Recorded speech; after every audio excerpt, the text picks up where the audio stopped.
afternoon, good evening, Bernie here, and I have been reviewing my favorite lenses in my previous videos, and this Rokinon 85mm f1.4 manual EF mount lens, wow, that's a lot, is no exception. Let me tell you more about it right now. Let's go!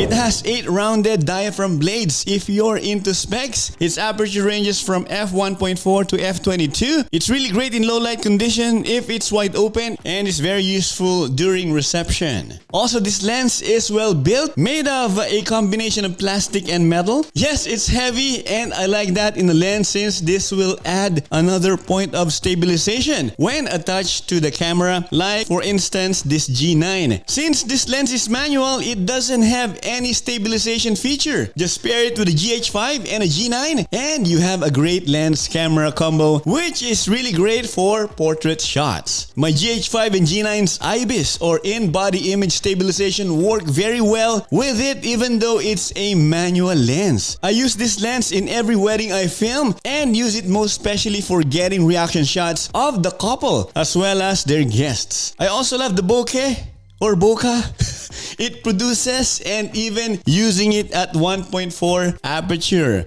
And maybe you're wondering, since this is a Canon mount, how am I able to use it on a Micro Four Thirds system? And in this case, using it on my GH5 and this G9 camera. This is the reason why adapters exist. I'm using this EF to Micro Four Thirds adapter that I bought on eBay years ago, and it's a manual, so it just makes sense when it's attached to the manual Rokinon lens. This works great all the time, and since it's being adapted to a Micro Four Thirds system, this makes it a better lens focal length wise. This now 85mm becomes 170mm, which is a plus for me since I can get reaction shots of the couple and guests from far away and being not obtrusive. So I can get their natural reactions, which is very important, and also not to be in their faces during the wedding, which would be annoying for the guests, and we don't want to do that, huh?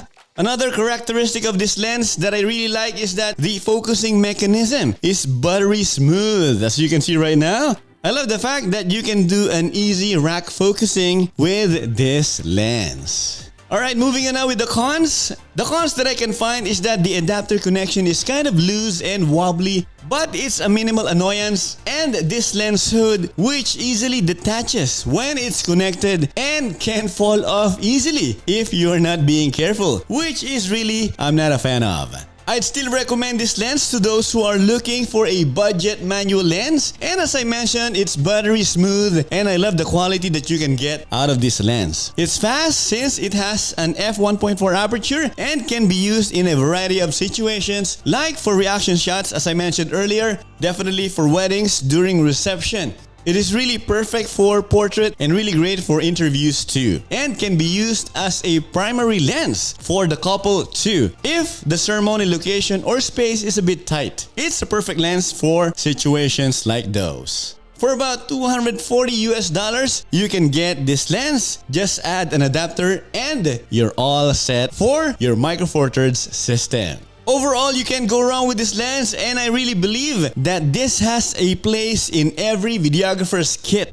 So how about you? Do you have any lens similar to this that you can't live without? Or if not, are you considering in getting one of these? Also, would you choose a manual lens versus an autofocus one? Why and why not? Let me know in the comment section below and let's discuss. So yeah, a quick video for you, and I hope you find it helpful. If so, give it a like and don't forget to subscribe if you haven't yet. Also, if you have any question, please don't hesitate to let me know. Thanks for joining me, and I'm wishing each and every one of you a happy new year and all the best in 2022. This is Bernie, and I will see you in the next video. Goodbye for now.